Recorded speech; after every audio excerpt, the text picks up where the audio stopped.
دوستو، جنگ آزادی میں ہمارے بزرگوں نے اپنے ملک کی آزادی کو پامال کرنے والی اس سفید فام قوم کو اپنے رنگوں کے خون کے آخری قطروں تک برداشت نہیں کیا۔ ملک کی عزت و حرمت بچانے کے لیے آزادی کے دیوانوں نے پانی کے ماوراء خون بہا دیا تھا اور اپنی ثابت قدمی کی بدولت ہی انگریزی سامراج کو بھارت چھوڑنے پر مجبور کر دیا تھا۔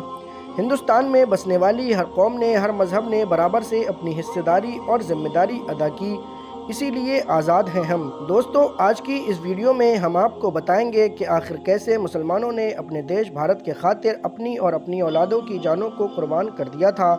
دوستو، اگر آپ نے آج کی ویڈیو کو بھی پورا نہیں دیکھا یا پورا نہیں سنا تو میں سمجھوں گا کہ میرا اتنی اچھی ویڈیو بنانے کا کوئی فائدہ نہیں ہے۔ چلیے دوستو، بات کرتے ہیں اپنے ٹاپک کی۔ دوستو، مسلمانوں کے بزرگ انگریزوں کے ظلم و ستم کے آگے نہ جھکے، نہ ڈرے اور نہ قدم پیچھے کیے۔ ہندوستان کو طویل یعنی لمبی جدوجہد کے بعد آزادی ملی۔ اس آزادی کے لیے ہمارے اسلاف، ہمارے آباء و اجداد نے، ہمارے بزرگوں اور ہمارے پرکھوں نے زبردست قربانیوں کا نذرانہ پیش کیا، جان و مال کی قربانیاں دیں، تحریکیں چلائیں، تخت و دار پر چڑھے، پھانسی کے پھندے کو جرأت، حوصلے، کمال اور بہادری کے ساتھ بخوبی گلے لگایا، قید و بند کی صعوبتیں جھیلی اور آزادی کے حوصلوں کو دل میں لے کر میدان میں جمے رہے اور ڈٹے رہے اور آخرکار انگریزوں کو ملک سے باہر جانے پر مجبور کر دیا۔ انگریز حکمرانوں نے اپنی حکومت بچانے اور اقتدار کو قائم رکھنے کے لیے طرح طرح کی چالیں چلیں، رشوتیں دیں، لالچ دیے، پھوٹ ڈالو اور راج کرو کا منصوبہ پورے ملک میں بڑے پیمانے پر چلایا، فرقہ پرستی، اختلافات پیدا کیے، حقیقت کو توڑ مروڑ کر پیش کیا، آپس میں غلط فہمیاں پھیلائیں، تاریخ کو مسخ کیا۔ انگریزوں نے ہندوستان کے سیدھے سادے باشندوں پر ظلم و ستم کے پہاڑ توڑے اور ناحق لوگوں کو پھانسی دی گئی، بھیڑ پر گولیاں برسائی گئیں، چلتی ریل گاڑیوں سے باہر پھینک دیا گیا، مگر انگریزوں کے ظلم و ستم کو کچلنے اور طوق غلامی کو گردن سے نکال پھینکنے کے لیے مجاہدین آزادی نے بہادری کے ساتھ ظالم فرنگیوں کا مقابلہ کیا۔ چلیے دوستو، اب بات کرتے ہیں تحریک آزادی میں مسلمانوں کے اہم کردار کے بارے میں۔ دوستو، تحریک آزادی میں مسلمانوں نے بھی بڑھ چڑھ کر حصہ لیا تھا۔ انگریزوں کے خلاف باقاعدہ منظم جنگ نواز سراج الدولہ کے نانا علی وردی خان نے 1754 میں کی اور ان کو شکست دی۔ اسے پہلی منظم جنگ آزادی قرار دی گئی۔ علی وردی خان کے بعد ان کے نواسے سراج الدولہ نے بھی 1757 میں انگریزوں سے جنگ لڑی، مگر افسوس کہ انہیں اس جنگ میں شکست ہوئی۔ تحریک کے پنوں میں پلاسک کی جنگ 1757 میں اور بکسر کی جنگ 1764 کی تفصیل موجود ہے۔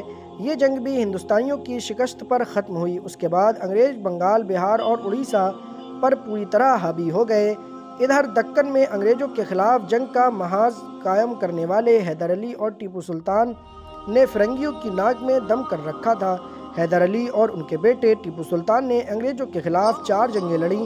1784 میں ٹیپو سلطان نے توپوں کی جنگ لڑی اور انگریزوں کو پسپا کیا۔ انگریز اپنی اس شکست کا بدلہ لینے کے لیے بے چین تھے اور آخرکار 1799 میں ٹیپو سلطان نے جام شہادت نوش فرمایا۔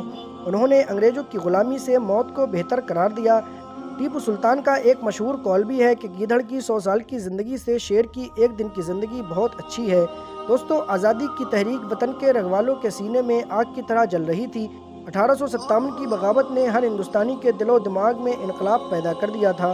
منگل پانڈے کی آواز پر لبیک کہنے کے لیے 1857 میں ہندوستان کے علماء کرام کی ایک جماعت پیدا ہوئی۔ ان علماء نے وہ انقلاب انگریزوں کے خلاف برپا کیا کہ انگریز حکومت کو دن میں تارے نظر آنے لگے۔ اس انقلاب کے ملازم انگریزوں کی نگاہ میں اتنے بڑے مجرم سمجھے گئے کہ 1857 کی غدر میں پکڑے گئے ہندوستان کے جاوازوں کو یا تو پھانسی دے دی گئی یا بہت سے لوگوں کو انڈمان نکوبار میں موت سے بدتر زندگی گزارنے کے لیے بھیج دیا گیا۔ دوستو، اس کہانی سے ہمیں یہ پتہ چلتا ہے کہ آخر کیسے مسلمانوں کے دھرم گروؤں نے یعنی علماء نے ملک سے وفاداری کا ثبوت دیا کہ پھانسی کو چڑھ گئے لیکن انگریزوں سے سودا نہیں کیا۔ دوستو، اگر واقعی جانکاری اچھی لگی ہو تو ویڈیو کو لائک کر دیں، چینل کو سبسکرائب کر لیں اور بیل آئیکن والے بٹن کو بھی پریس ضرور کر لیں۔ شکریہ۔